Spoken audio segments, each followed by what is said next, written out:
外形係咁，但係佢並非係個製門器。冇咗佢，輕微嘅事件可能會變為嚴重意外。呢樣嘢有可能挽救到你嘅性命嘅。當然，滅火器只係適宜用嚟撲滅火勢並唔大嘅火。不過大火都係由星星之火引起嘅，火勢一經形成就好快以驚人速度蔓延，所以能否及早將火撲滅係至為重要。你要反應夠快，同能夠達到效果。滅火器並唔難用，好似其他物件咁，你要懂得點樣去使用，否則到頭來只會弄巧反拙。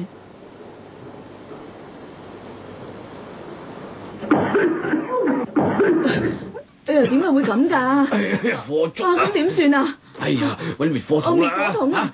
喺邊啊？我唔知啊。哎呀，你去嗰邊揾下。真係就快冇入去啊！首先你要知滅火器放喺邊度，你要知道邊個情況用邊一類型嘅滅火器，你要識得點將佢開動，同點樣有效咁用佢嚟將火撲滅。嗱，要熟悉你嘅器材，只有一個方法，就係親自使用同加以練習。呢一個節目只係作為滅火器嘅用法一般介紹，並唔可以當為實際經驗嘅。等我哋向專家請教多啲有關滅火器嘅問題同點樣使用佢哋。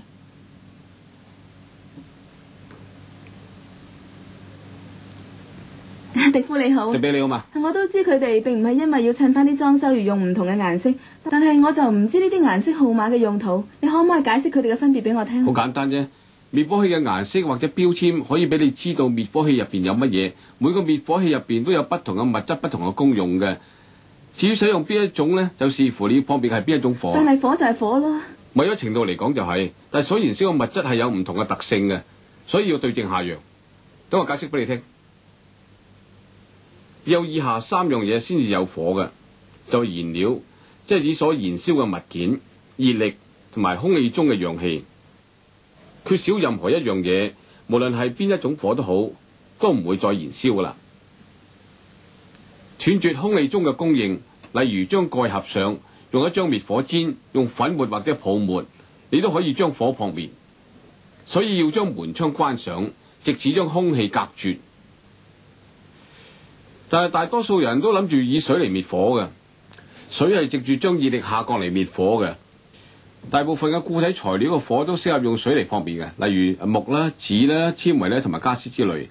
呢個紅色滅火器所載嘅只係清水啫。有幾多呢？好似呢個就係1桶到啦，佢可以持續咁噴出2分鐘受控制嘅水嘅。假如我見到有啲嘢燒着咗，例如係一個字紙咯，咁我應該點樣做法先啱？我示範俾你睇。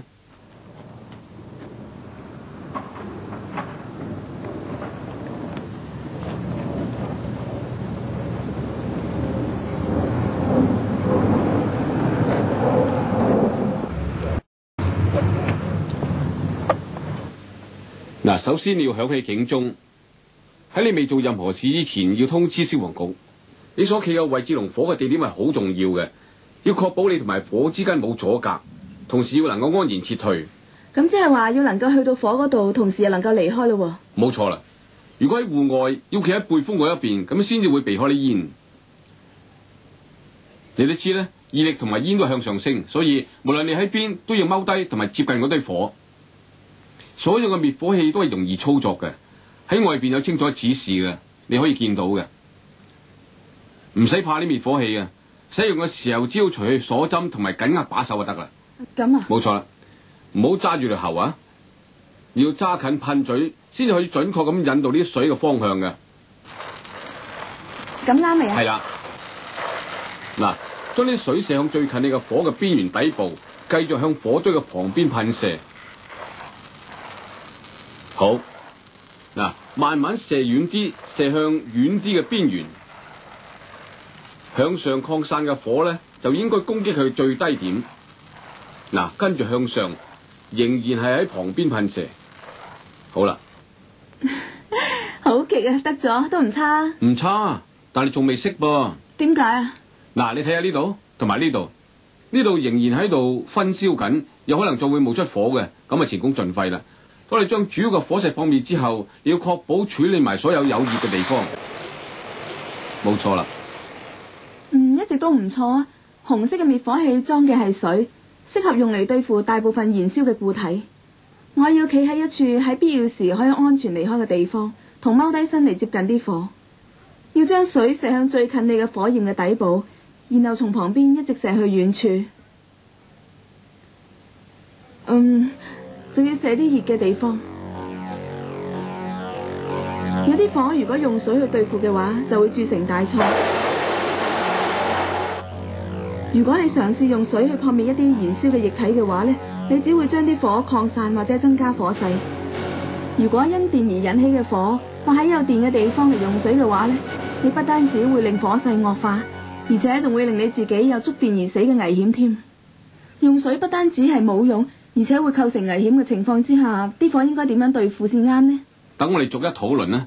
首先講下液體燃料嘅火，我哋周圍有各種易燃嘅液體，油、油脂、溶液、電油同埋其他燃料、漆油啦、化學品等等。要對付液體燃料引起嘅火，尤其係喺容器之內嘅，又或者係燃燒咗好耐嘅情況下，就用呢種滅火器啦。所有米式滅火器都含有一種水基溶液，可以產生泡沫嘅。嗰啲泡沫形成一邊咁樣將啲火冚住，同埋將啲火冚熄。由於冇咗氧氣，所以啲火唔可以繼續燃燒啦。但使用泡沫滅火器嚟對付燃燒嘅液體係要有一啲技巧嘅。如果對正液體嚟噴嘅話，咁嗰啲泡沫會走咗液體嘅表面之下，咁就變咗冇用啦。如果太近呢，又會有令到燃燒緊嘅液體被噴開嘅危險噃。係咁，我哋應該點樣用呢，迪夫？我示範俾你睇啊！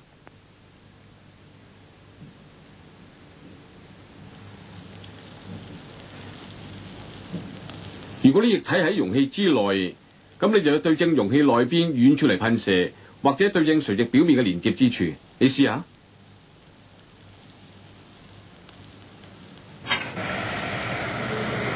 你見啦，咁樣就使到噴出嚟嘅泡沫分開，同埋慢慢喺表面形成啦。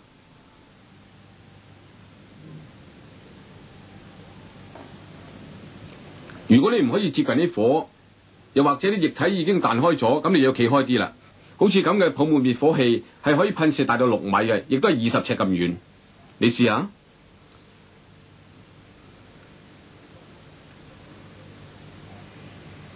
當火勢轉弱嗰陣咧，你可以行埋啲啦。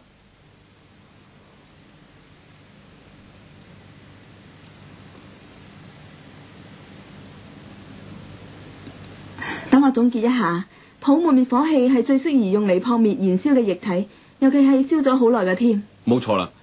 一般嚟講，要對付流動嘅液體，泡沫唔係最好嘅，因為較難喺個表面形成一層泡沫。而你要記住，泡沫係水基嘅。所以係唔適宜用嚟撲滅燃燒緊嘅酒精啊，因為酒精會吸水。同樣理由，你唔可以用佢嚟對付由電引呢個火。咁應該用咩呢？呢啲藍色嘅滅火器可以對各種火都適宜嘅，包括我哋頭先講過嗰啲。佢哋再有一啲乾嘅粉末，亦都係用嚟將啲火冚住，令佢缺氧而熄滅嘅。由於乾粉並唔傳電，用佢嚟對付由電引起嘅火就十分安全啦。對付燃燒液體係咪一樣有效呢？係啊，但係同使用泡沫嘅技巧就唔同啦。如果液體係喺一個容器之中，咁你就對住容器嘅近邊嚟噴射，同時用快動作將火噴開嘅。你試下，唔好咁近啊！如果你企後啲咧，咁啲乾粉就會分散得更好啦。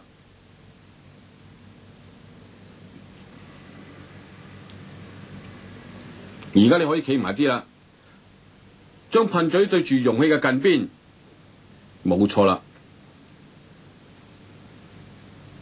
用乾粉滅火器嚟對付綻開嘅液體，可能係最好嘅。如果啲液體向下流，咁就對正火焰底部嚟噴，將佢推返上去。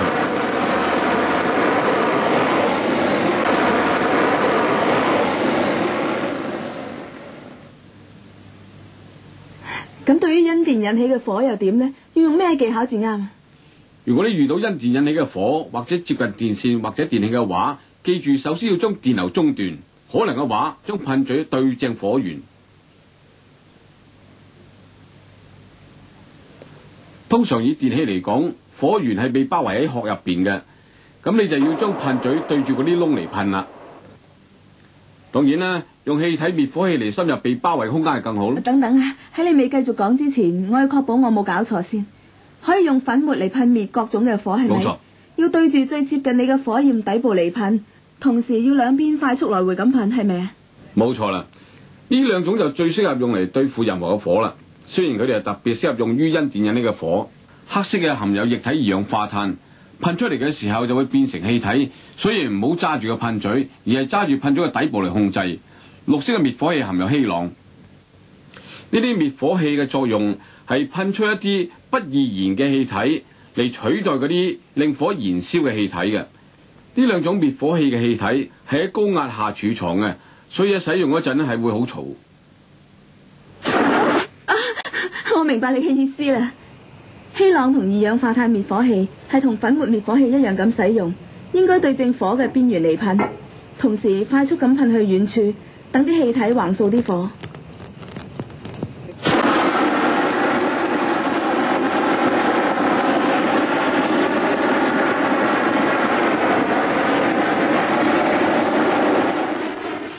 做得好。由於呢啲滅火器發出咁樣嘅嘈聲，所以啲人好多時噴一噴就停啦。其實係唔應該咁樣做嘅，你應該繼續咁樣去噴，直至到嗰啲火完全熄滅為止嘅。稀朗同二氧化碳滅火器係適宜用於因電而引起嘅火，因為氣體比其他嘅嘢更易於深入半封密起嘅器材。呢啲滅火器嘅一大好處係在於佢哋所噴出嘅氣體唔會令其他附近嘅機器或儀器受損。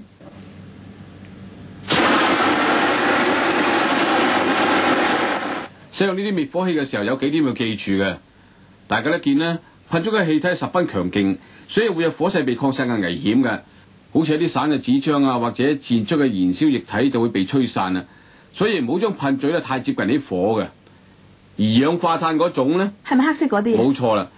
由於佢係氣體，二氧化碳並唔適宜喺戶外使用，因為佢好容易被驅散。喺另一方面，稀朗就唔係好應該喺狹窄嘅空間度使用啦，因為你好可能會吸入一啲煙嘅。未使到空氣流通之前，你要確保啲火已經熄滅。就算要對抗火勢不大嘅火，亦都有十分大嘅危險性存在，所以要顧慮到各種危險嘅。但係如果你要遵從一啲一般規例以及熟悉基本嘅滅火器材嘅話呢，你係可以將呢啲危險性減低到好多嘅。首先講下一啲唔好做嘅事。如果係唔安全嘅話呢，就唔好繼續企圖滅火啦。例如係雖然你努力滅火，而火勢繼續增長，就唔好繼續啦。如果你嘅後路有可能被截斷，咁就唔好繼續啦，因為吸入嗰啲有毒嘅煙係會致命嘅。如果石油氣罐或者係密封嘅容器，例如噴霧劑係受到火嘅威脅嘅話呢，咁你就唔好繼續，亦都唔好試圖將佢哋移走。如果係涉及燃燒嘅氣體，咁就千祈唔好嘗試將火撲滅。俾啲氣體燒咗，好過冇俾啲氣體累積，以致引起爆炸嘅危險。只要關咗供應同通知消防局咁就得啦。千祈唔好請英雄。喺以上咁多種情形之下，要立即離開。喺你離開嗰陣，你有可能嘅話呢，一定要將大門關上。使用滅火器材嘅基本規則係好容易明白嘅。響起警號，你自己就企喺安全嘅地方，要踎低，等你可以接近啲火。要用邊一種滅火器，就要視乎你要撲滅係邊種火而定㗎啦。最緊要記得唔應該用水嚟撲滅因燃燒液體或者係因電而引起嘅火，亦都唔應該用泡沫嚟撲滅因電而引起嘅火。對於其他固體材料，可以用水、泡沫、粉末、二氧化碳或者係稀朗。對於容器內嘅液體，最有效係用泡沫，但係你亦都可以用乾粉、二氧化碳或者係稀朗。對於濺出或者係流下嘅液體，用粉末係最好，但你亦都可以用二氧化碳、稀朗或者係泡沫。對於因電而引起嘅火，用稀朗同二氧化碳係最好，乾粉亦都有異曲同工之效。就係咁啦，呢啲嘢係用嚟阻止火勢蔓延，而並唔係用嚟佔滿嘅。你可以從外殼嘅顏色或者係標籤嚟加以分辨。紅色係水，米色嘅係泡，藍色嘅係粉末，黑色嘅就係二氧化碳，綠色嘅就係稀朗，你嘅滅火筒同我哋嘅可能有些少唔同，你要認識佢哋，知道佢哋放喺邊同識得點用，要練習點樣用滅火筒，因為佢哋可能係同你嘅性命有關嘅。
Despite appearances, it's not a doorstop.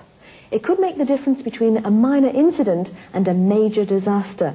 This thing could save your life. Fire extinguishers are only suitable for small fires, of course. That's how big fires start, though. Once fire gets a hold, it spreads with frightening speed, so your ability to tackle a fire in its early stages is absolutely vital. You have to be able to respond quickly and effectively. Fire extinguishers aren't difficult to use. Like anything else, though, you have to know what you're doing. Otherwise, you can end up by making things worse instead of better.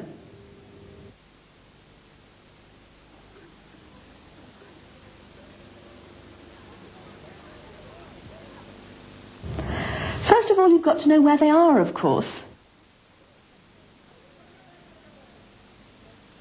You've got to know which type to use in a particular situation. You've got to know how to activate it. And how to use it effectively on the fire. Now, there's only one way to become familiar with the equipment, and that's to use it yourself and practice with it. This program is only a general introduction to the use of extinguishers. It's no substitute for practical experience. We came to the experts to find out more about fire extinguishers and how to use them.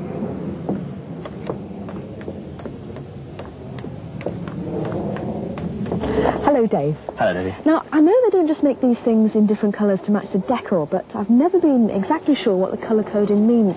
Can you explain what the differences are? It's quite simple. The colour of the extinguisher, or its label, tells you what's in it. Now, each of these contains a different substance, and each does its job in a different way. The one you use depends on the type of fire you're faced with. But a fire's a fire, surely. Up to a point. But the substances that might be burning each have different properties and have to be treated accordingly. Let me explain. 3 things must be present for fire to occur. Fuel, whatever it is that's burning, in other words, heat, and the oxygen in the air. Take away any one of those 3 and the fire stops, no matter what sort of fire is involved. Cut off the air by closing a lid, or using a fire blanket, or covering the fire with powder or foam, and you'll put out a fire. That's why it's so important to keep doors and windows closed, to cut off the air. But the thing most people think of for putting out a fire is water. You see, water extinguishes a fire by taking the heat out of it. It's suitable for most fires involving solid materials, wood, paper, fabrics and furnishings and so on. A red extinguisher like this contains just plain water. And how much? On this size, about a bucketful, as you can see. The difference is, though, it'll produce a controlled jet lasting about 2 minutes. OK then, say I come across a small fire in something like a waste paper basket. What should I do? I'll show you.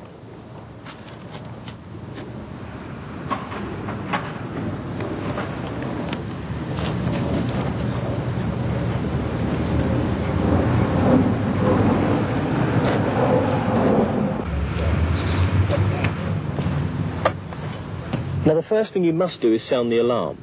Call the fire brigade before you do anything else. Now, where you stand in relation to the fire is important.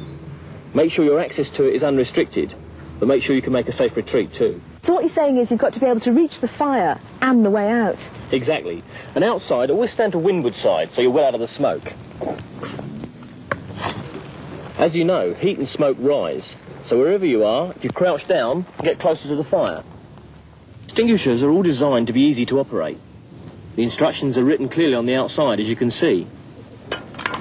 Now don't be frightened of them. To activate an extinguisher, you simply remove the pin, so, squeeze the handle. Now don't hold the pipe there. You can't direct it accurately unless you hold it nearer to the nozzle. That's right.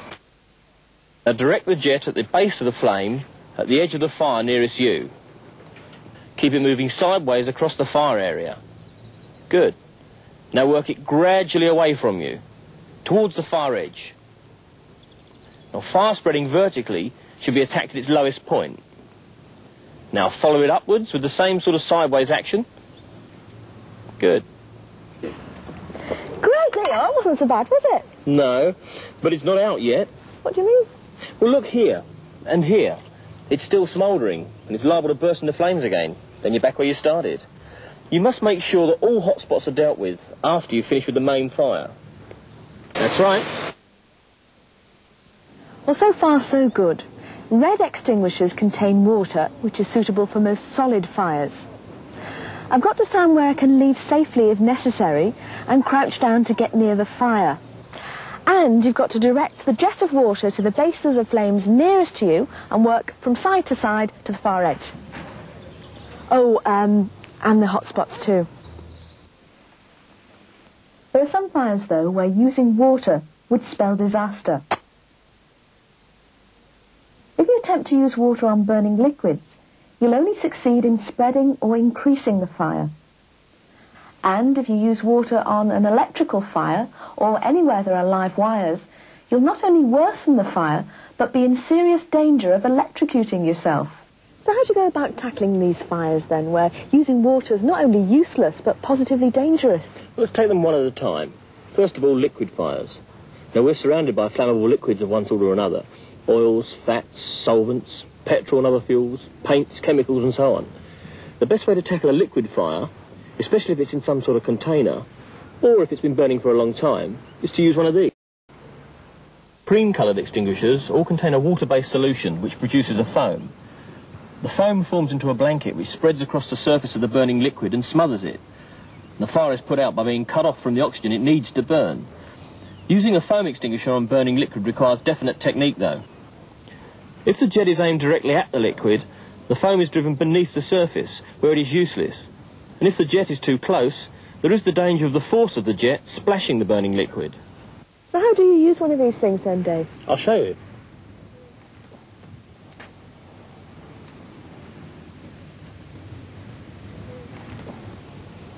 If the liquid is in a container like this, aim the jet at the far inside edge of the container, or at some adjoining vertical surface. Try it.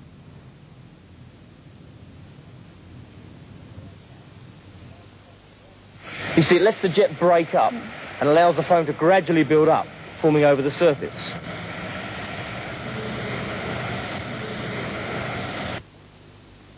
Now, if you can't get close to the fire, or if the liquid has been spilled, you can stand well back. A foam extinguisher like this will produce a jet of about 6 metres. That's 20 feet. Try it.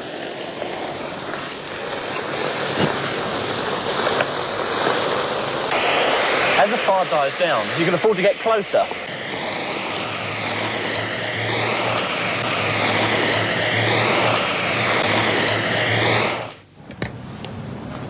So, to sum up, foam extinguishers are most suitable for liquid fires, especially when they've been burning for a long time. That's right. Generally speaking, though, foam isn't the best way of tackling flowing liquids, when it's more difficult to form the foam blanket. And you must remember that foam is still water-based, so it's not suitable for extinguishing burning alcohols, which absorb water. For the same reason, of course, you should never use foam on electrical fires. What should you use for them then? These blue extinguishers are suitable for all kinds of fire, including those we've just mentioned. But they contain dry powder, and they too work by smothering the fire and depriving it of oxygen.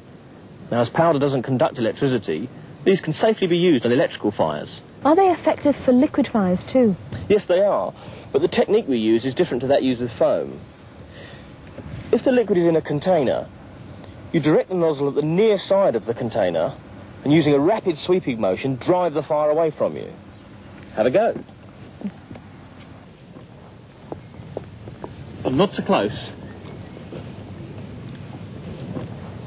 Right. You'll get a much better spread of powder if you stand farther back.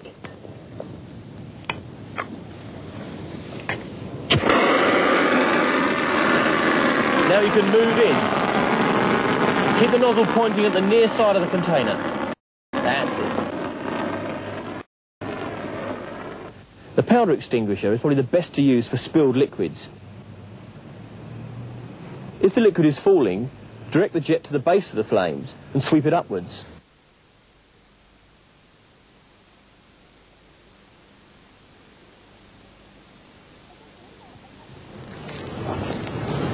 Okay, so what about electrical fires? What's the technique there? Well, the first thing to remember if you come across an electrical fire, or a fire near to wiring or electrical appliances, is to switch off the current. Aim the jet directly at the source of the fire if you possibly can. In electrical appliances, though, the actual source is often enclosed in a casing, in which case you direct the jet into any available opening. Now, gaseous extinguishers penetrate enclosed spaces even better, of course. Now, hang on a sec before we go any further. Let me just make sure I've got this straight. Powder can be used on all types of fire, right? Right. And the jet needs to be aimed at the base of the flames nearest to you and worked swiftly from side to side. Exactly. Now, these two are also suitable for any fire, although they're especially suitable for electrical fires. The black one contains liquid carbon dioxide. Now, as it comes out, it freezes, so don't hold the horn itself, but direct it from the base instead. And the green one contains halon. The object of the exercise with these extinguishers is to drive out the air feeding the fire, replacing it with a concentration of non-flammable gas. Now, the gases in both of these are under very high pressure, so be prepared for the noise when you use them. I see what you mean. Halon and CO2 extinguishers are used in exactly the same way as powder ones. They should be aimed directly at the near edge of the fire and worked swiftly away from you, letting the gas drive across the fire.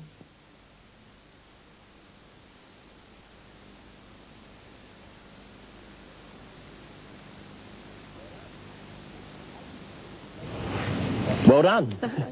As these extinguishers make such a noise, people tend to use them in short bursts. Now, you should never do that. The idea is to discharge one long continuous stream, as you did, until the fire is fully extinguished. Halon and CO2 extinguishers are ideal for dealing with electrical fires, as the gas penetrates semi-enclosed equipment better than anything else. A great advantage of these extinguishers is that the discharge causes no damage to other machinery or apparatus which may be nearby. There are a few points to remember about these extinguishers, though. As you saw, the discharge is very powerful, so there is a danger that the force of it will spread the fire.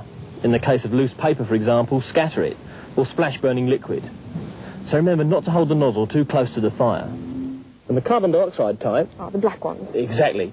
Being a gas, carbon dioxide is not ideal for outdoor use, as it disperses too quickly.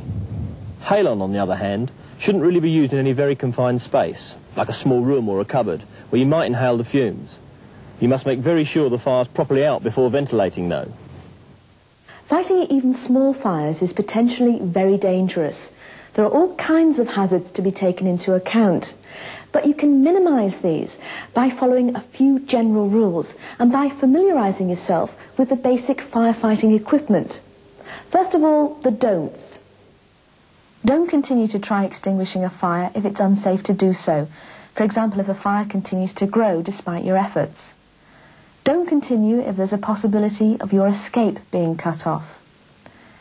Don't carry on if there's a lot of plastic or polyurethane foam burning.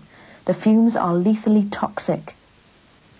Don't continue if gas cylinders or pressurized containers, like aerosols, are threatened by the fire. Don't try to move them either. Don't try and extinguish fires involving burning gases at all. It's safer to let gas burn off than to risk a build-up of gas which might explode. Just turn off the supply and call the fire brigade. Don't try and be a hero. In cases like these, leave at once. And as you're leaving, make sure you close the doors behind you if you can. The basic rules for using fire extinguishers are quite straightforward. Raise the alarm, position yourself safely, and crouch down so you can get close to the fire. The type of extinguisher you use depends on the type of fire you're facing. The most important thing to remember is that you should never use water on liquid or electrical fires. Foam should never be used on electrical fires either. For other solid materials, use water, foam, powder, CO2 or halon. For contained liquids, the most effective is foam, but you can also use dry powder, CO2 or halon. For spilled or falling liquids, powder is best, but you can also use CO2, halon or foam. For electrical fires, halon and CO2 are best, but dry powder will work almost as well. And that's it. These things here are for stopping fires, not doors. You can tell which is which by the colour of the case or the label. Red's for water, cream's for foam, blue's for powder, black's for carbon dioxide, and green is for halon. Your extinguishers might be slightly different from ours. Get to know them, where they are and how to use them. And practice. It could mean the difference between life and death.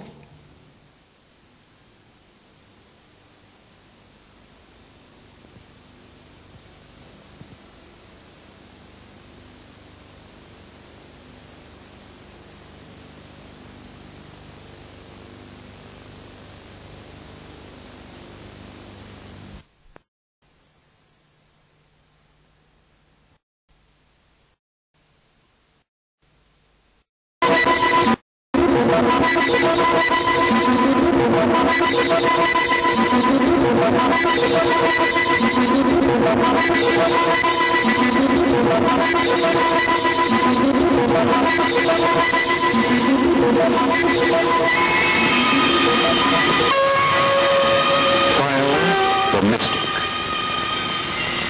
Fire, the thunderbird. Fire of Hephaestus and of Bast. Fire of many gods, partner to brimstone, byword of the devil. Fire, destructor of all things. Such was the ancients' understanding of fire.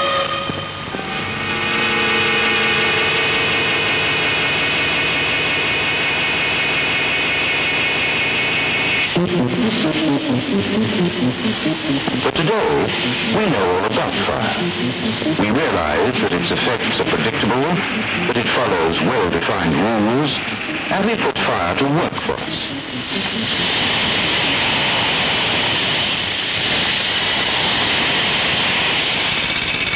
Unlike the ancients, we understand fire.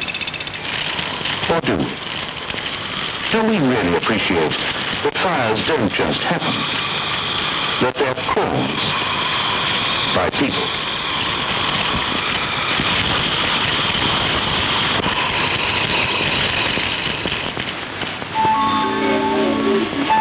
To understand the very nature of fire, it's useful to consider the process going on inside a single gas flame. It's a chemical reaction in which the fuel, coal gas, is combining with the oxygen in the air. Quite simply, the gas is burning.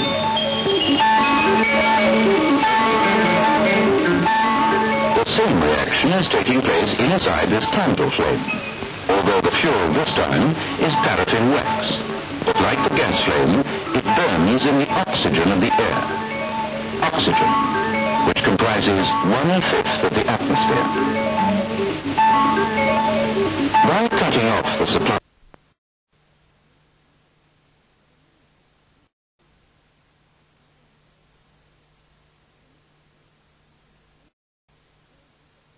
across the worksheet or down the column. To use the copy command, you will specify what range you want to copy and where you want to copy it to. A range may be a single cell, part of a column, part of a row, or a combination of columns and rows. Be sure when you copy a range that there are plenty of blank cells to copy to.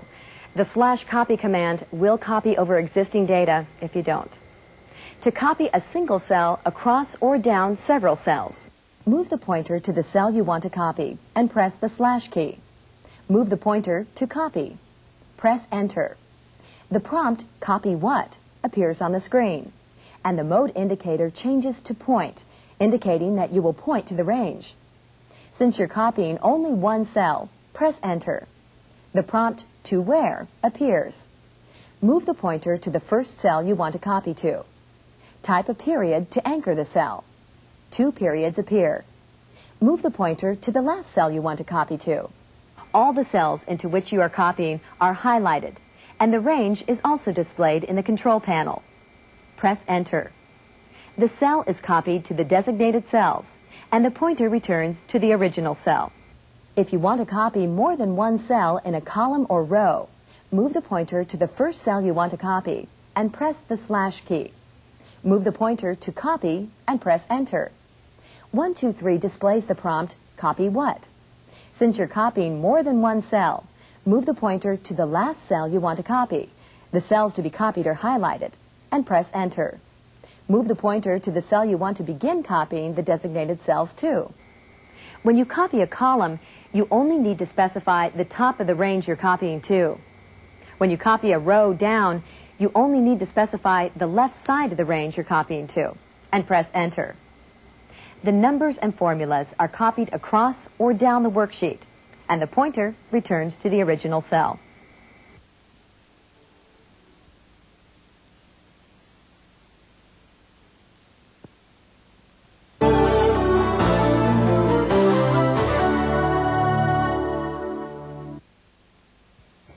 There may be times when you want to erase part of your worksheet, usually so you can input new information. With /range erase, you can quickly erase all the old figures before you enter the new data. Depending on your needs, you can erase one or multiple cells. You may have noticed that you can't completely erase a cell with the Edit or F2 key. You can only change the entry. You must use the range erase command if you want to leave one or several cells completely blank. To erase a single cell, move the pointer to the cell you want to erase. Press the slash key. Move the pointer to Range and press Enter. The Range command menu appears on the screen. Move the pointer to Erase. Press Enter. The prompt, "Enter range to erase," appears. 1, 2, 3 always suggests the single cell where the pointer currently resides. Press Enter to erase the cell you've selected. If you want to erase a range of cells, press the slash key and move the pointer to Range.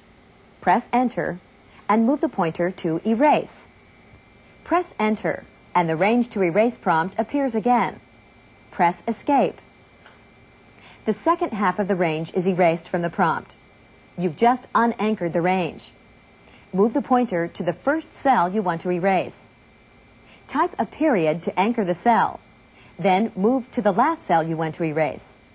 The cells are highlighted, and the control panel reflects the range. Press Enter. The range is erased. 1, 2, 3 also allows you to erase an entire worksheet from the screen. When you finished with the worksheet and saved it, you can erase it from your screen by using the Worksheet Erase command. To erase the entire worksheet, press the slash key. Since the pointer is already on Worksheet, press Enter. Move the pointer to Erase. Press Enter. The prompt No, Yes, Do not erase the entire worksheet. Return to Ready mode is displayed. To prevent you from erasing the worksheet in case you forgot to save it, first, a second prompt appears that reads No, Yes, Worksheet Changes Not Saved. Erase worksheet anyway? Move the pointer to Yes. Press Enter. The entire worksheet is erased from the screen, not only the entries, but also the column width setting that you changed.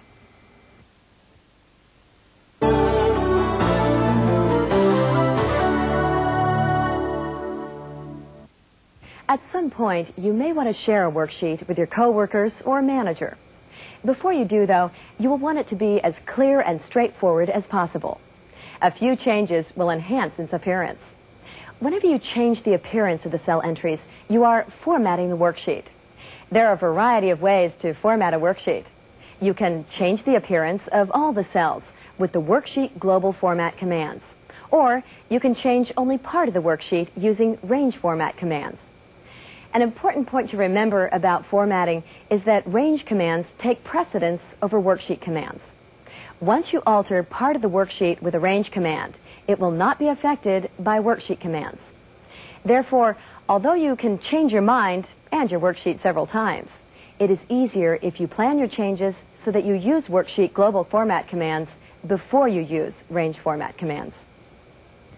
Fixed displays numbers with a specified number of decimal places. Currency displays all numbers with a $sign, commas, and a specified number of decimal places. Comma displays all numbers with commas and a specified number of decimal places. General displays numbers in the most abbreviated way possible. In other words, if you entered 2000 with a decimal, only 2000 will be displayed. This is the standard format, also known as the default format. In addition to the Worksheet Global and Range Format commands, there are several other ways to format numbers. Examples, as well as the codes for these various formats, can be found in Lesson 15 in the accompanying book, or in the 123 manual. In addition to the Worksheet Global Format command, there are several other ways to format numbers. Certain commands cause 123 to display a setting sheet that temporarily replaces your worksheet. It's 123's way of telling you the current settings.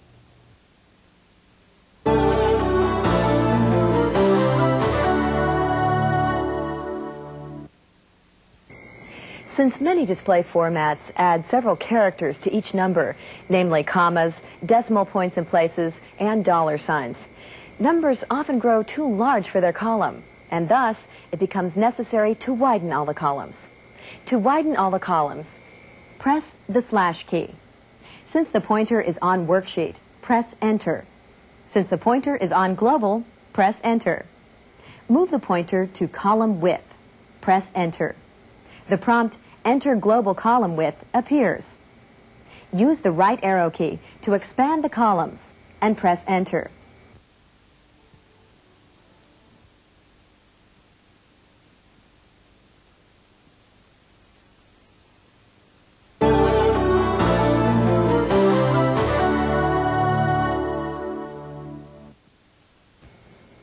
After you've entered your labels on the worksheet, you may decide that you want to shift them, especially if you've widened the columns. Although you could go back to individual cells and recenter each label to center it, shifting labels with the Range Label command is much faster. To shift labels within columns, press the slash key. Move the pointer to Range. Press Enter. Move the pointer to Label. Press Enter. You now have a choice of making all the labels centered or aligned on the left or the right. Move the pointer to the desired alignment and press Enter. A prompt asks you to enter the range. Press Escape to unanchor the range on the control panel. Move the pointer to the first cell. Type a period to anchor the cell.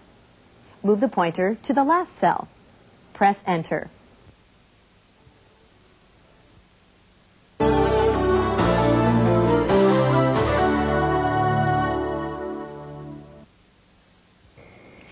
After you've finished building a worksheet, or while you're still in the midst of building it, you may want to insert columns or rows.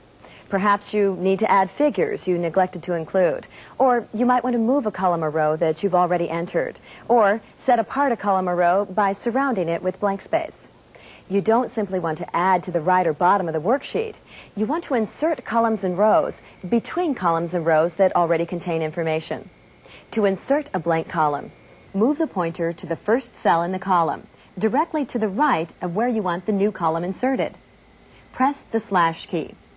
Since the pointer is on Worksheet, press Enter. Move the pointer to Insert. Press Enter. The prompt, Column Row Insert one or more blank columns to left of cell pointer, is displayed. Press Enter. The prompt, Enter Column Insert Range appears. You need only specify one cell in the column. 123 always inserts an entire column. You expand the range to the right only if you want to insert more than one column. Press Enter. The column that the cell pointer is on shifts to the right to make room for the blank column. Had there been more columns with entries, they too would have shifted to the right. All the formulas are adjusted to reflect the change. To insert a blank row, press the slash key. Since the pointer is on worksheet, press Enter. Move the pointer to Insert. Press Enter. 1, 2, 3 again offers you the option of inserting a column or a row. Move the pointer to Row. Press Enter. 1, 2, 3 asks you to identify the range of the row and suggests the cell where the pointer currently resides. Press Escape to unanchor the range. Move the pointer to a cell in the row where you want to insert a row. It's not necessary to specify any more than one cell in the row. 1, 2, 3 automatically inserts an entire row. You expand the range only when you want to insert more than one row. Press Enter. Blank rows appear and the worksheet shifts down. Formulas adjust automatically to reflect the change.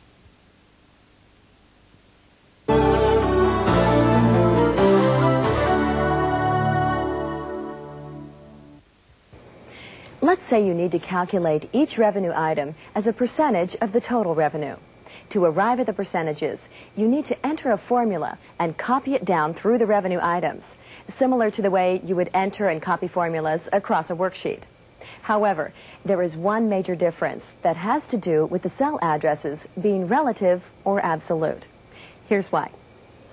When you first enter formulas, you point to the different cell addresses to create the formula. You then copy it, along with the rest of the figures, across the worksheet. When you copy, 1, 2, 3 automatically adjusts or makes relative the cell addresses in the formula. 1, 2, 3 does this automatically whether it's copying across the worksheet or down through the columns. Because of this, a problem arises when one or more cells remain constant in all copies of the formula on the worksheet. In this formula, revenue items divided by total revenue, the cell address for total revenue must remain constant, while the revenue items change. Therefore, you need to instruct 1, 2, 3 not to automatically adjust the total revenue figure when it copies the formula. To do this, you precede both parts of the cell address with a $sign. This makes the cell address of the total expenses absolute, rather than relative. Not only is it possible to make a cell address absolute, it's also possible to make a part of it absolute. Since a cell address consists of two parts, a column letter and a row number, you can make either component absolute. This is called a mixed cell address. To enter absolute cell addresses, move to the cell in which you want the formula. Type a plus sign to begin the formula. Type in or move the pointer to the first cell in the formula and press the slash key, the / key, not backslash. This time it acts as a division sign because you're building formulas and you're in the value mode. Also, the pointer returns to the original cell. Move the pointer to the next cell in the formula, in this case, our absolute cell. Press the absolute or F4 function key. On the control panel, the cell is now absolute. The absolute or F4 function key can also be used to enter a mixed or relative cell address. Pressing it once, as you did, makes both the column and row absolute. Pressing it once or twice more makes the cell address mixed, and pressing it a fourth time returns the cell to its original relative setting. Return to absolute by pressing F4 once more. Press Enter to return to the ready mode. When the formula is copied, the designated absolute cell will remain the same in the formula. You can also type the $signs in a formula rather than use the absolute F4 key.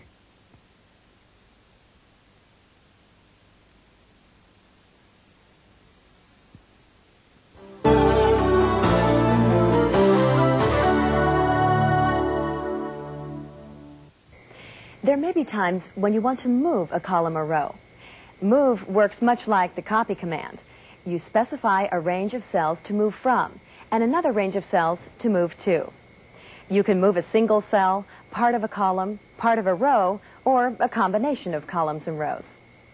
When you move a range, make sure that there are plenty of blank cells to move it to. The move command will copy over existing data if you don't. If you need to insert a blank column or row, use the Insert command. To move a column, press the / key. Move the pointer to Move. Press Enter. 1, 2, 3 asks, Move what? Press Escape. The range is now unanchored. Move the pointer to the first cell in the column you want to move. Type a period. The cell is now anchored again. Move the pointer down to the last cell in the column you want to move. The range of cells to move is highlighted. Press Enter. 1, 2, 3 asks, To where? Move the pointer to the first cell you want to move the column to. You do not have to specify more than the first cell in the column you're moving to because the length of the column is already set. Press Enter. The column moves and a blank column is left in its place. To move a row, press the / key. Move the pointer to Move. Press Enter. 1, 2, 3 asks you, Move what? And displays a range. Press Escape. Move the pointer to the first cell in the row you want to move. The range is unanchored and shows a single marketing cell. Type a period. The cell is anchored. Move the pointer to the last cell in the row you want to move. The range of numbers to move is highlighted. Press Enter. 1, 2, 3 asks, To where? Move the pointer to the first cell you want to move the row to. Press Enter. The row moves and leaves a blank row. Be careful when moving formulas. If moved correctly, your formulas should calculate correctly. However, if you moved a row containing a cell that had been entered as the first or last cell in a formula, you could disrupt the formula and produce inaccurate results or get an error message. In the future, if you move cells that contain formulas, be aware that you might have to correct the formulas to reflect the moves. That is why it's a good idea to save the worksheet before using the Moved command.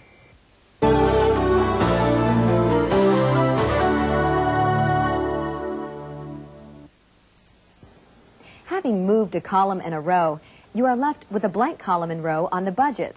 Obviously, they both need to be deleted. The Worksheet Delete command handles this task. Deleting part of the worksheet is not the same as erasing it.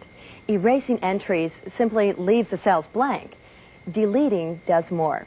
It erases the entries in a column or row and deletes the space occupied by the column or row. To delete columns or rows, press the / key. Press Enter.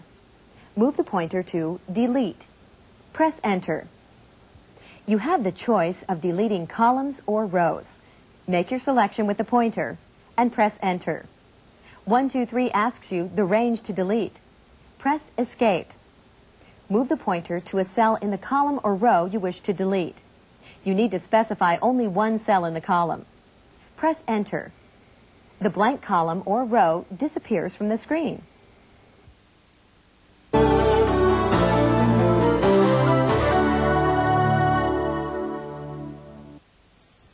Want to add a short comment or note to your worksheet? Simple. Use the Range Justify command to wrap your text within one or more columns. You may enter up to 240 characters at one time in a cell. The Range Justify command will then reformat the text within the margins that you specify. To enter a comment in the worksheet, move the pointer to the first cell in which you want to enter the comment and type in the text. Press Enter. Select the Range Justify command. Specify the range and press Enter. The text will be contained within the specified range of columns.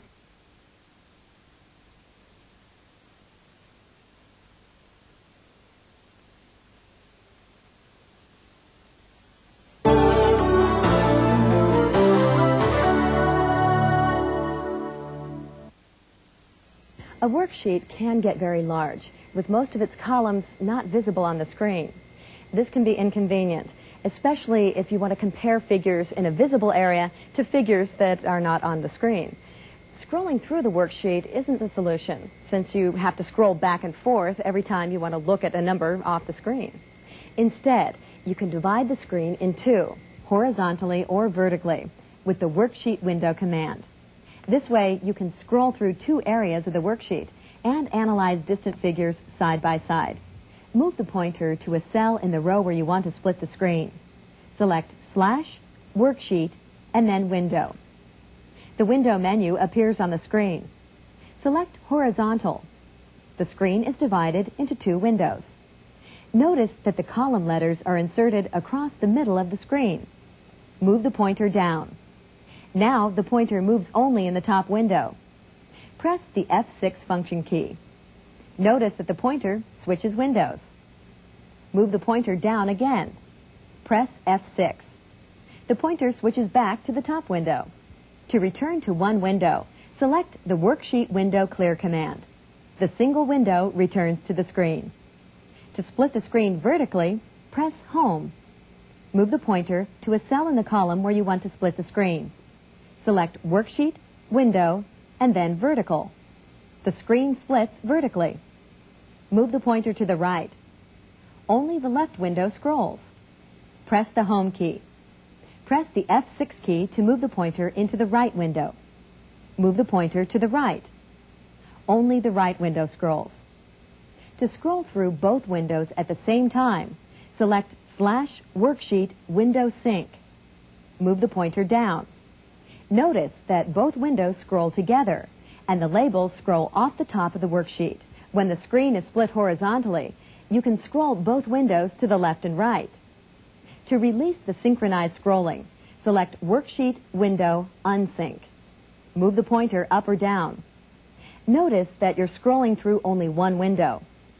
Select Worksheet Window Clear to return to one window.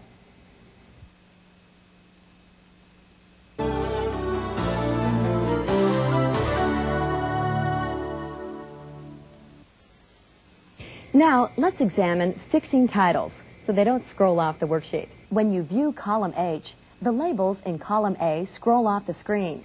Unless you have the labels for each column and row memorized or written down somewhere, this can be disconcerting. It becomes difficult, if not impossible, to interpret or alter unidentified figures.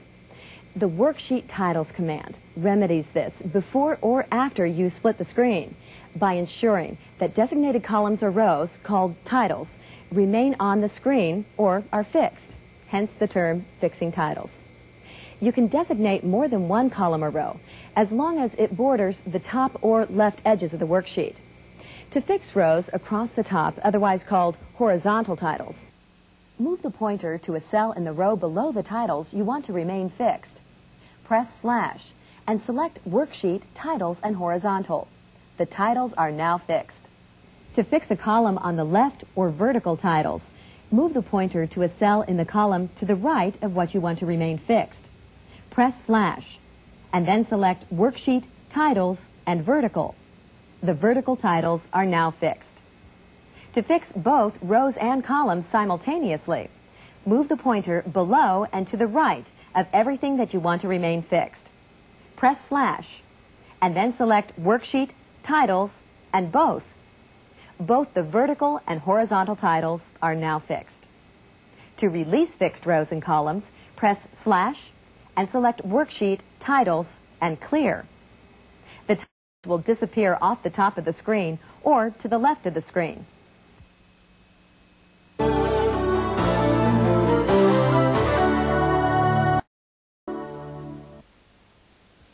If you plan to update only some of the cells on the worksheet, while others, particularly formulas, remain unchanged, it's a good idea to protect those cells that will remain constant. By protecting them, you cannot change or erase cell entries, accidentally or otherwise, without first unprotecting the cells. Protecting is a safety measure to ensure that you or other people who have access to your files don't alter certain entries. When you unprotect cells, they become highlighted. This distinguishes the unprotected cells from the protected ones. In fact, even if you do not plan on protecting the rest of the worksheet, highlighting can make it easier to find the cells that you want to work with. Protecting cells is a two-step process. First, you protect the entire worksheet with the Worksheet Global Protection command. Then, you unprotect the cells where you will continue to work with the Range Unprotect command. You can do this in reverse as well. First, unprotect the cells you want to work in, and then protect the rest of the worksheet. The result will be the same, since Range has precedence over worksheet commands. To protect the worksheet, press / and then select Worksheet Global and Protection. Select Enable. The entire worksheet is now protected. You cannot make any changes. Later, if you wanted to turn off the protection, you would select Disable. If you try to enter information into a protected cell, an error dialog box appears. 123 is reminding you that you cannot enter anything in that cell. Press Escape to clear the error dialog box. When you get an error message, pressing Escape returns you to the Ready mode. To unprotect individual cells, press / and then select Range and Unprotect. 123 asks you to identify the range that you want to unprotect. Press Escape to unanchor the pointer. Move the pointer to the first cell you want to unprotect and type a period. Now, move the pointer to the last cell that includes all the rows and columns you want to unprotect.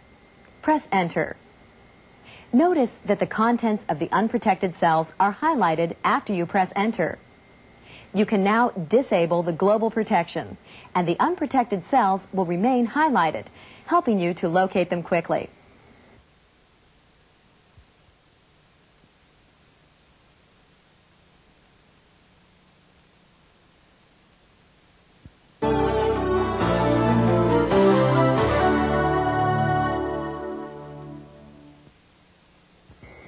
If you accidentally erase important data from your worksheet and you hadn't gotten around to saving the worksheet before you made the mistake, 123 has an undo feature that restores the worksheet to the way it appeared before you made the error. As we mentioned earlier, when you first access 123, undo is in effect and undo is displayed at the bottom of the screen. At certain points during your work session, 123 creates a temporary backup copy of the worksheet in a buffer. And it is this backup copy that is restored with undo. Any action that changes the Ready mode will signal 123 to create a backup copy. For example, when you press the / key and change to menu mode, or when you enter data into a cell and change to value or label mode, 123 will create a backup copy. Moving around the worksheet, however, will not create a new backup copy because you remain in the Ready mode. Some actions, such as those that affect disk files or the printer, cannot be undone. For example, once a file is erased from the disk, it cannot be restored using undo. Or once you start printing, you cannot use undo to stop printing. Regarding the specific commands that cannot be undone, refer to your 123 accompanying book. Now, let's look at how to use the undo feature. First, undo must be displayed at the bottom of the screen. To undo the previous step, hold down the Alt key and press F4. The worksheet is then restored to the original. If you press Alt 4 again, the worksheet with the missing information is again restored.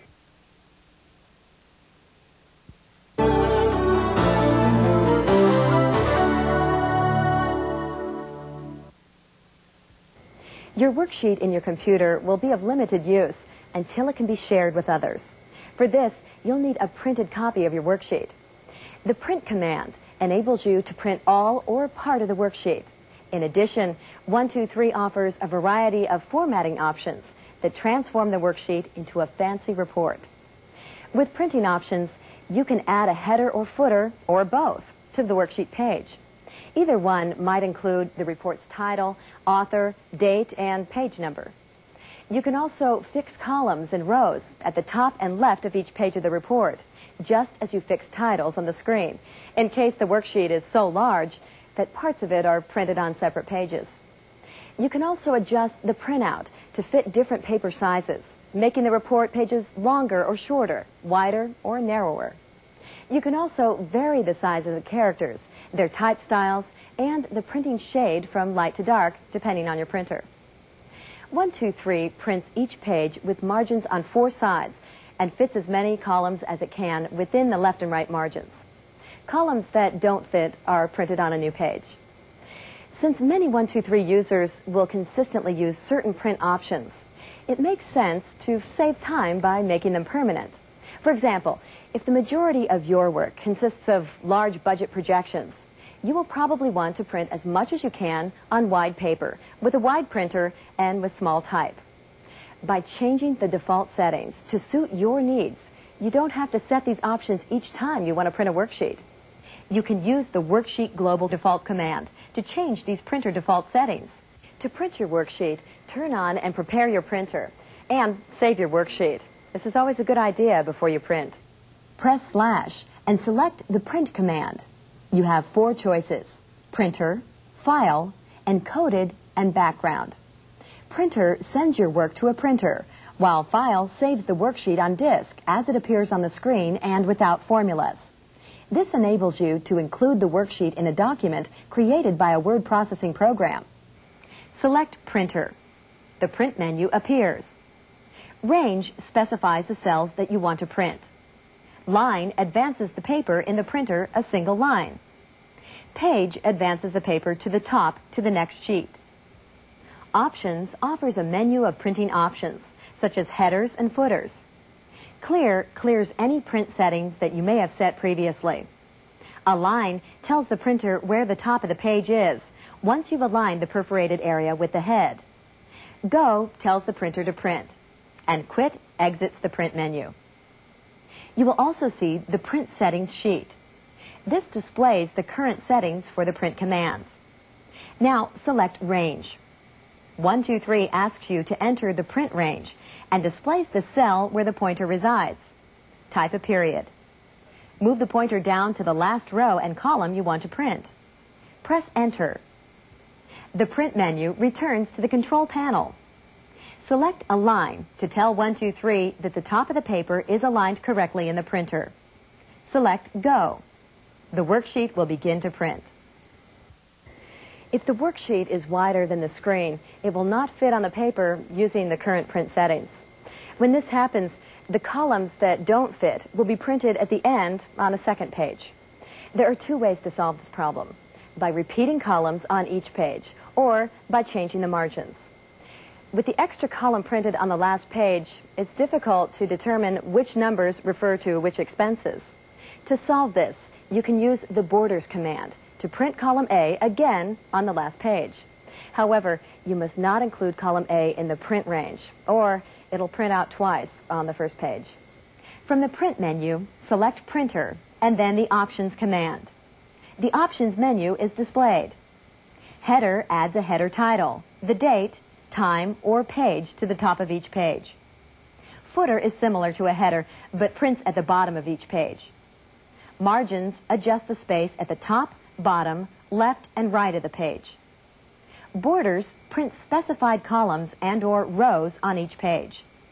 Setup allows you to send the printer's own special commands to the printer, like the size, style, and shade of print to use.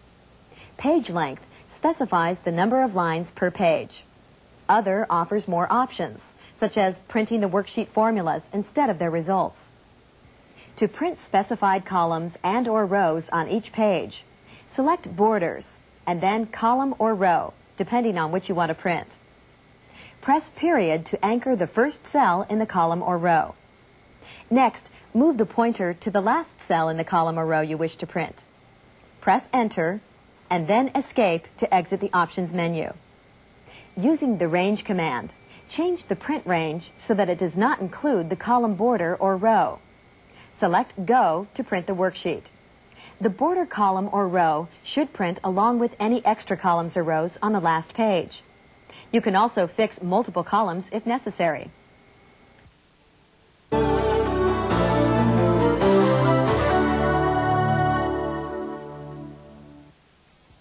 In addition to printing specified columns or rows on each page of a worksheet to make it easier to read, you can also change the left and right margins to increase the number of columns that will print. You can also change the top margin to center the worksheet on the page. From the Print menu, select Options. Select Margins. 1, 2, 3 offers 5 margin locations. Select Top. 1, 2, 3 displays the default setting, 2 for 2 lines. Type the desired number of lines for the top margin. Press Enter. Select Margins again. Select Left. 1, 2, 3 displays the default left margin setting, 4 characters. Type the desired number of characters for the left margin. Press Enter. Select Margin again. Select Right. 1, 2, 3 displays the default right margin setting, 76. Type the desired number of characters for the right margin. Press Enter. This expands or contracts the margins. When you have a wide carriage printer and use smaller print, you may use the maximum width of 240 by opening the margins all the way. In addition to changing the margins, you can also change the print size in order to fit more on a page. To change the size of the print, select Setup. 123 prompts you to enter a setup string. The setup string is a series of 3-digit codes preceded by a backslash that tell your printer the type or size of print to use.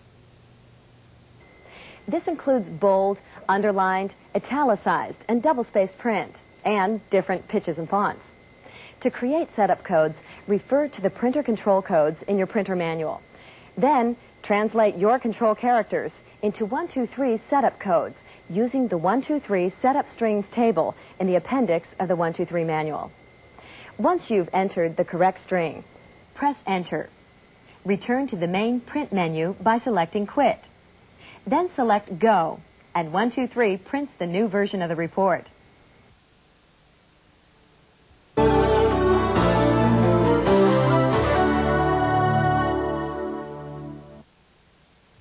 To add a header to the printed worksheet, select Options and then Header. 123 asks you to enter the header. Type in the text for the header and then 2 vertical lines. The vertical lines are created with the Shift and backslash keys. Next, type in an @ symbol. The @ symbol causes the date to be printed in the header. The vertical lines tell 123 how to distribute the header across the page. The header is divided into 3 parts: the left third, the center third, and the right third. Anything that is typed before the first vertical line is printed in the left corner of the page. Whatever is entered between the vertical lines is centered, and what comes after the vertical line is printed in the right corner. The @ symbol will print today's date. The 2 vertical lines tell 123 to place the header in the left third and the date in the right third. Press Enter. The Options menu returns to the screen.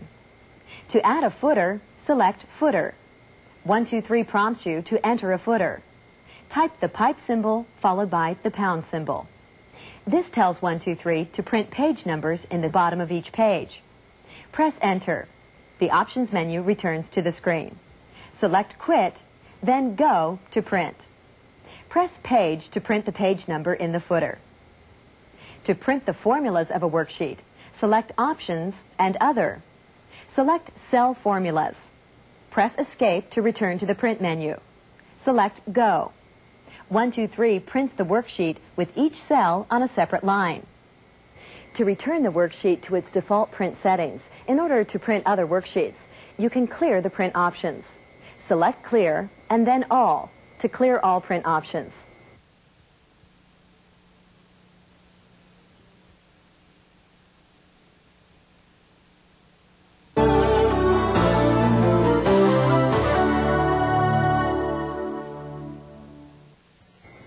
A key feature of 123 is its ability to display worksheet data as a graph, both on the screen and in print.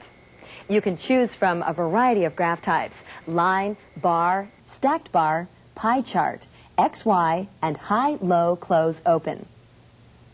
And just as you added information to the worksheet to make it easier to interpret, you can enhance a graph's appearance by adding such things as titles, symbols, legends, and a horizontal or vertical background grid.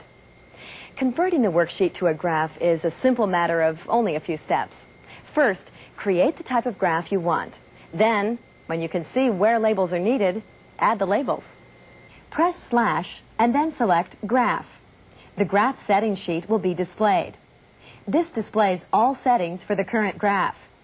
You can toggle between the settings sheet and the worksheet with the Window F6 key. Select Type, then select Bar. The graph menu is displayed again. Select A. Enter the first data range to be graphed. Press Enter. Select B. Enter the second data range and press Enter. Select C. Enter the third data range and press Enter. Select View. The graph is displayed. In order to view the graph, you must have a graphics card installed in your computer. If you don't, you can create and print the graph, but you can't view it. Press any key to return to the graph menu. To view the same data displayed in a different type of graph, select Type Stacked Bar. Select View again. The graph is displayed.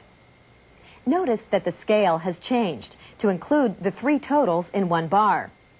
To return to the graph menu, press any key.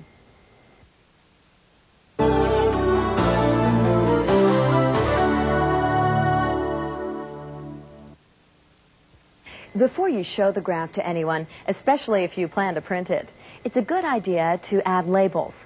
Labels are of 2 types, titles and legends. Titles are added to put the entire graph in context. Legends are added to explain what is inside the borders of the graph. With the GraphX command, you can add more specific titles along the X or horizontal axis. The X-axis is the independent variable. That is, the number of items along this axis will not change unless you manually change it. The Y-axis is calculated automatically by 1, 2, 3 and will vary as the data varies.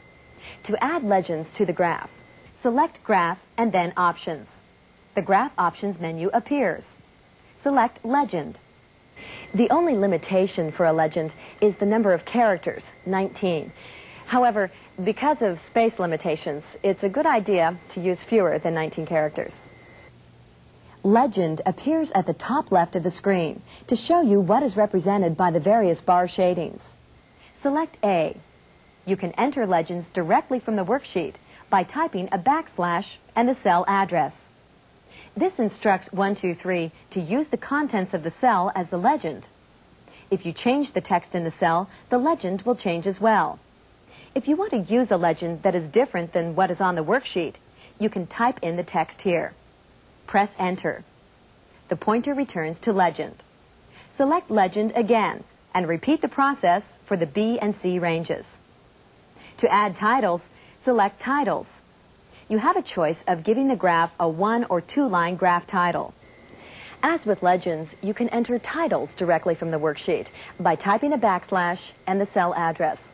Again, the only limitation is the number of characters, 39 per line. The title options will accept a title you type, or one from a cell. If you want to use a title other than one available from one of the worksheet cells, then select First. Type in the first line of the title. After you press Enter, select Titles again. Select Second. Type the second line of the title and press Enter. Select Quit to return to the graph menu. Remember, you can view the graph at any time by using the View command. To add a label along the X-axis, select X in the title menu. Type in the desired title and press Enter.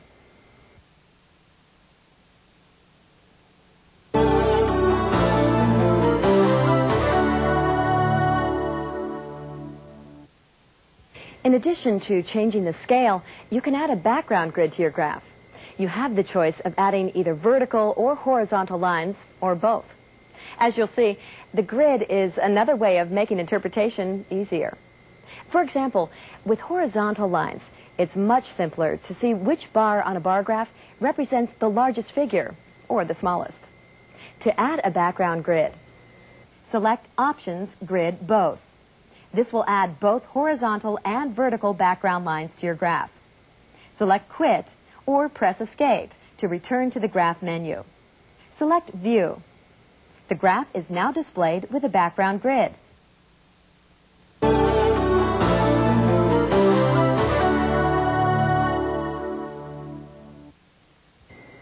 Saving graphs is one of the most misunderstood areas of 1, 2, 3 because the methods vary depending on what you want to do with your graph.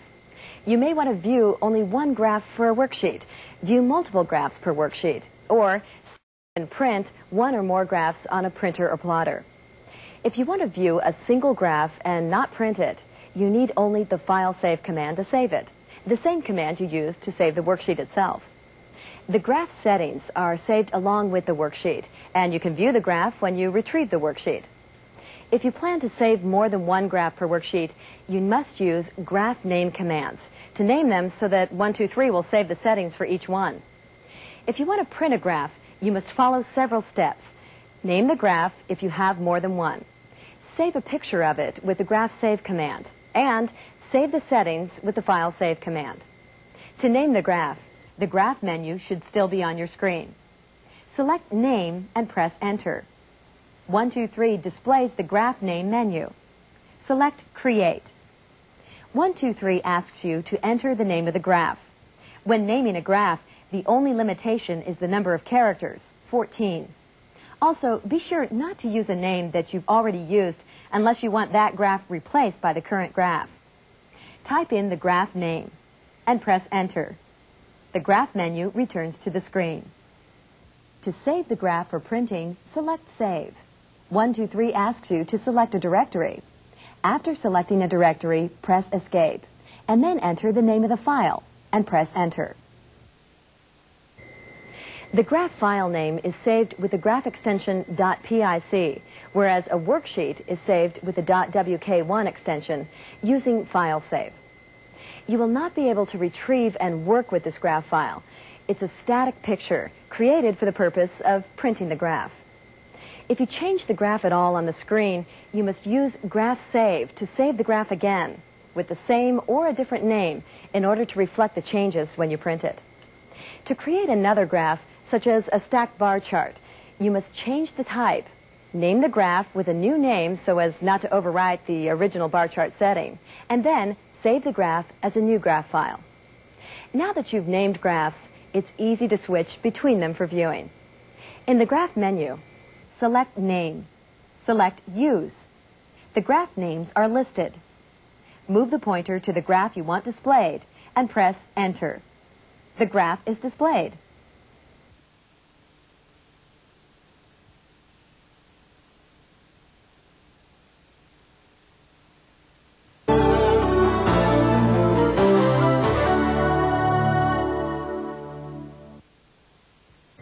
Just as 123 automatically recalculates figures after new data is entered on the worksheet, it automatically updates graphs to reflect the new worksheet entries. Thus, what-if scenarios on the worksheet can also be displayed graphically. To do so, you return to the worksheet, alter numbers, and press the Graph F10 function key, which instantly displays the current graph. Pressing the Graph F10 key saves you from having to enter the graph command menu to view the graph.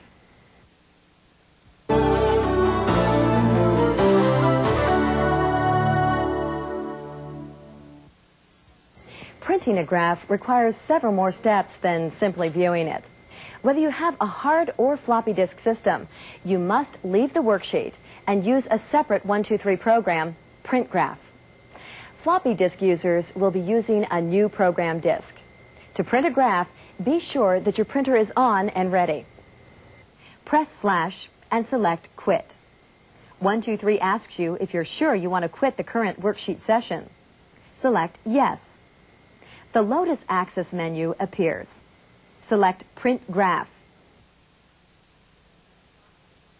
If you have a floppy disk system, 123 will ask you to insert the Print Graph disk in Drive A and press Enter. The Print Graph menu should appear. If the Print Graph menu does not appear, you should refer to Lesson 45 in the accompanying book or your Lotus manual to install the Print Graph program. Now, select the Image Select option. Move the pointer to the desired graph. 123 allows you to view a graph on screen by using the Graph F10 function key. Press any key to return to the menu.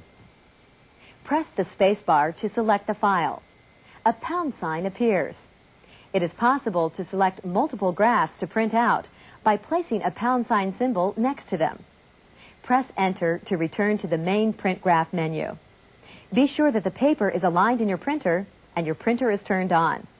Select Align to synchronize 123 with your printer. Select Go to print the graph. It'll take a few moments for the graph to start printing. Select Exit. From the Access menu, select 123. You will need to insert the system disk if you're using 2 floppy disks.